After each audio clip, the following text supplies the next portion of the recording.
ভাইরা যারা যুদ্ধ করতেছে ফিলিস্তিনের পক্ষে, বাইতুল মুকাদ্দাসের পক্ষে, আল-আকসার পক্ষে যারা যুদ্ধ করতেছে, তাদের তো খাওয়া পিনার দরকার আছে, কি বলেন? এই জন্য ইসলামী আন্দোলন বাংলাদেশ একটি ফান্ড তৈরি করেছে ফিলিস্তিনি ভাইদের পক্ষে, বলি আলহামদুলিল্লাহ। এবং আমাদের ভুরুঙ্গামারিতে উইয়ার ভুরুঙ্গামারি স্টিপল নামে একটা ফেসবুক কমিউনিটি সাইট আছে আমাদের, সেখানেও কিন্তু তারা একটা ফান্ড তৈরি করেছে। আপনাদের যেখানে খুশি ইসলামী আন্দোলন বাংলাদেশের ফান্ডেও আপনার টাকা জমা দিতে পারেন, এবং উইয়ার ভুরুঙ্গামারি স্টিপলসের ফান্ডেও আপনার টাকা জমা দিতে পারেন। কারণ আমরা যেই ফান্ড গঠন করি না কেন, সেই ফান্ড কিন্তু আমার ফিলিস্তিনি ভাইদের জন্য। এজন্য ধর্মের দিকে তাকিয়ে লাভ নাই। আপনারা যারা উপস্থিত হয়েছেন, যারা হতে পারেন নাই, আগামীতে মাথার পাকিট করে রাখতে হয়, মাথার পাকিট করে রাখবো।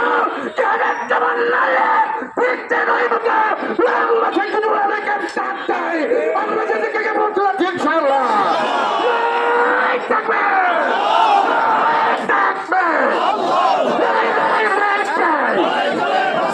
আমাদের সবাইকে আসসালামু আলাইকুম।